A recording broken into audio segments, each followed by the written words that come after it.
Nós estamos chegando perto da Olimpíada, né? Esse ano, 2021, é o ano da Olimpíada. Mesmo no meio da pandemia, nós vamos ter a Olimpíada no Japão. E a Olimpíada tem algo interessante. 90% dos atletas, dos melhores atletas do mundo, na Olimpíada não ganham medalha. Sabia disso? 90%. Só apenas 10% ganham medalha. Os melhores atletas do mundo, olha só. Então você vê que 90% fracassaram em conquistar o quê? As medalhas, né? Quando a gente vai para a Bíblia, a palavra de Deus, na verdade a Bíblia são relatos da vida de homens e mulheres e destacam vários fracassos desses homens e mulheres. Você tem o fracasso de Noé, que pregou aí mais de 100 anos, não converteu ninguém. Você tem o fracasso de Adão, onde o seu filho matou o seu próprio irmão.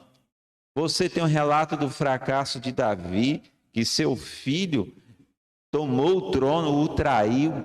Você tem um relato do fracasso de Salomão. Então a Bíblia é um conjunto de fracassos relatados na palavra de Deus. E hoje eu quero te convidar a vermos uma pessoa na Bíblia que fracassou tremendamente e era um discípulo de Jesus. Quem que é esse discípulo?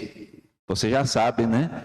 Pedro, isso mesmo, Pedro. Vamos abrir a Bíblia então em Lucas, capítulo 22, versos 54 a 60. Lucas 22, versos 54 a 60. Abriu aí na sua Bíblia? Vou te aguardar você abrir aí, que você está num pequeno grupo, está aí sozinho assistindo, não importa, tá bom? Mas abra a sua Bíblia, vamos acompanhar, vem acompanhar conosco, tá bom? Então, verso 54 a 60, diz assim: Então, prendendo Jesus, o levaram e o introduziram na casa do sumo sacerdote. Pedro seguia de longe, e quando acenderam fogo no meio do pátio, e juntos se assentaram, Pedro tomou lugar entre eles. Entre mentes, uma criada, vendo-o assentado perto do fogo, fitando-o, disse: Este também estava com ele. Mas Pedro negava, dizendo: Mulher, não o conheço. Depois, vendo outro homem, também tu és dos tais. Pedro, porém, protestava: Homem, não sou. E tendo passado cerca de uma hora, outro afirmava, dizendo: Também este verdadeiramente estava com ele, porque também é galileu. Mas Pedro insistia: Homem, não compreendo o que dizes. E logo, estando ele ainda a falar, cantou o galo. Verso 61 também, vamos ver o 61. Então, voltando-se o Senhor, fixou os olhos em Pedro. E Pedro se lembrou da palavra do Senhor, como lhe dissera: Hoje 3 vezes me negarás antes de cantar o galo. Então, Pedro, saindo dali, chorou amargamente. Você vê que Jesus tinha dito para Pedro: Pedro, você vai me negar 3 vezes antes do galo cantar, porque Jesus foi preso na quinta noite. E antes que o galo então cantasse de manhã cedo, né? Pedro ia negar Jesus 3 vezes. Ele disse que não. E ele negou e fracassou. Não só negou, né? De maneira veemente ele negou a Jesus. E quando Jesus foi preso, não só Pedro, aqui diz que Pedro ficou acompanhando Jesus à distância. Ele foi olhando ali à distância, né? E foi vendo onde Jesus ia ser levado. Não foi só Pedro. Se você for ler os outros evangelhos, também fala de João. Na verdade, quando levaram Jesus para dentro da casa aí do sacerdote, né? Porque Jesus foi levado para dentro da casa do sacerdote. Quem conseguiu entrar e levar junto Pedro foi João. Porque deixaram João, o apóstolo, o discípulo, entrar, porque pensaram assim: vamos deixar ele entrar, porque João não se escondeu, ele não disse que não era discípulo de Jesus, né? Ele não escondeu isso. E eles então vão deixar João entrar, porque ele vai ver quem é Jesus, que Jesus não é o Filho de Deus, e logo esses discípulos vão parar de segui-lo. Então, eles deixaram João entrar, e João, então, chamou Pedro e conseguiu que Pedro entrasse também, né, junto. E aí Pedro deu um jeito de ir até um pátio que tinha ali da casa do sacerdote, do sumo sacerdote, onde Jesus ficou preso até que amanhecesse o dia. Ele foi para esse lugar. E como era de noite, de madrugada, o que eles fizeram? Fizeram uma fogueira para se esquentar, estava frio. E Pedro sentou no meio daquele monte estranho, na verdade, os inimigos, né? Ele sentou ali junto e ficou ali. Naquela fogueira, naquele lugar, foi no mesmo lugar onde Pedro negou a Jesus 3 vezes. Jesus estava vendo Pedro, né? Porque Pedro estava no mesmo pátio onde estava Jesus aprisionado. Quando nós falamos de fracasso, como o de Pedro, nós temos que lembrar que fracasso, ele é comum, porque quando a gente fala de ser humano, nós falamos de fracasso. Albert Einstein, considerado uma das mentes mais brilhantes do mundo, ele foi taxado como um fracassado na matemática. Nós temos Thomas Edison, inventou a lâmpada elétrica, né, essa que ilumina, e a bateria também, que armazena energia. Ele errou 10.000 vezes antes de acertar a maneira certa de fazer a lâmpada. Então você vê que o fracasso, ele faz parte da realidade humana. Mas no caso de Pedro, por que Pedro fracassou? Porque eu e você fracassamos. Você pode ter fracassado no seu casamento com a sua esposa, com o seu esposo. Então, vocês estão quase se separando, houve uma traição. Com seus filhos, seu filho está envolvido com drogas. Você pode ter fracassado profissionalmente, você não está no emprego que você gostaria. E você não entende como é que você foi parar onde você está hoje. Por que nós fracassamos? Por que Pedro fracassou? Vamos dar uma olhada na história de Pedro? Então vamos abrir a Bíblia agora em Marcos, capítulo 14, verso 37 e 38. Acompanhe comigo. Marcos, capítulo 14, verso 37 e 38. Vamos lá? O Evangelho de Marcos. Só um segundo, está abrindo aí na sua Bíblia também. Verso 37 e 38, falando de Pedro, olha o que Jesus disse aqui no Getsemane, quando Jesus estava orando, e levou Pedro para orar junto com ele, e ele volta da oração dele e topa Pedro dormindo em vez de estar orando. Olha o que Jesus disse.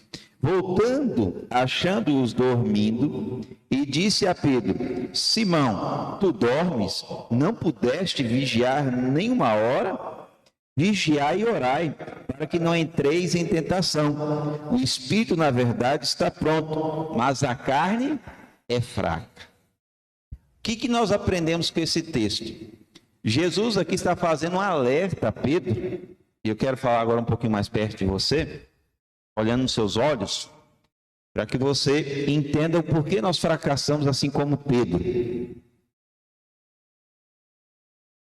Veja, queridos, Jesus alertou Pedro de que a carne é fraca, que ele precisava estar vigiando. E também Jesus tinha alertado Pedro de que ele negaria Jesus 3 vezes antes do galo cantar. E Pedro não levou a sério o que Jesus estava alertando.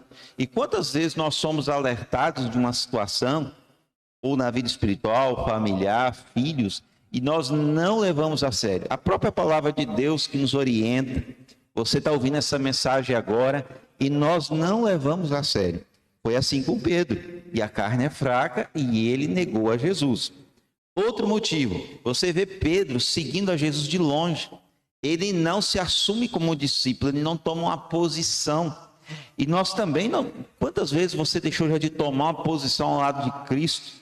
Definir lá no seu trabalho, no seu casamento, ou até mesmo se batizando, tomando uma decisão, não definiu de que lado você está. E Pedro não fez isso, ele deu margem para a sua carne.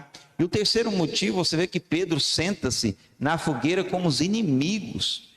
E quantas vezes também você não deu mais valor a pessoas de fora pessoas que têm costumes que são diferentes da Bíblia. Não é que nós não podemos se relacionar com essas pessoas, mas não devemos dedicar o nosso tempo exclusivo a essas pessoas, porque essas pessoas vão nos influenciar negativamente. Lá na escola, no trabalho, nós temos que tomar cuidado com isso. E Pedro foi influenciado por aqueles que eram inimigo dele, porque ele deixou-se levar pela situação. Lembre-se, o fracasso, ele não é fatal. Você precisa ser perseverante. Você fracassou até aqui, errou, mas não acabou. As coisas não terminaram. Para de ser aprisionado pelo seu passado. Se levante, seja perseverante, se erga novamente. Agora, quando Pedro nega Jesus pela terceira vez, Jesus olha para Pedro, lá de onde ele estava, e aquele olhar de Jesus tinha dois sentimentos. O primeiro de tristeza, porque Pedro estava dando margem a Satanás e a sua carne. Mas o segundo sentimento que Jesus tinha no seu olhar era de piedade, não era de condenação. Era um olhar dizendo: Pedro, não desista, eu te falei que isso ia acontecer. Estou triste porque aconteceu, mas eu te amo. Então se lembra, Jesus ele perdoa o que nós fizemos até aqui. Quem fica nos acusando, quem é o acusador é Satanás. Ele é o grande acusador que fica apontando nossos erros. Jesus, ele nos apresenta nossos fracassos para nós reconhecermos que sem ele não somos nada. Você precisa reconhecer isso. Por isso que o Espírito Santo te mostra os seus fracassos, para que você então agora receba o perdão e se levante de novo. Agora, queridos, não basta apenas ter um sentimento de tristeza, de remorso. Pedro saiu para chorar amargamente quando ele se deu conta da situação. Mas veja, Judas, quando ele vendeu a Jesus e entendeu que ele tinha feito algo errado, ele também ficou triste, mas Judas não se arrependeu, não mudou a atitude. Ambos erraram, ambos fracassaram, só que Judas foi se matar, se suicidou. Então não adianta apenas o sentimento de remorso, não adianta você agora estar assistindo e apenas ficar no seu coração triste pelo que você já fez. Você precisa pedir perdão, reconhecer o seu erro diante de quem você errou. Se você feriu alguém, diga isso para essa pessoa, levante de onde você está, receba o perdão e recomece a sua jornada. Receba o perdão de Cristo, não apenas crie sentimento de tristeza no seu coração e não deixe ser sucumbido pelos seus fracassos. Talvez você não consiga reparar a perda no seu casamento, na sua saúde, não consiga reverter as consequências dos seus fracassos. Persevere, comece de novo, com mais sabedoria agora, com mais experiência, e renovado pelo Espírito Santo, mais determinado em fazer o que é certo. E agora, queridos, vai ser diferente.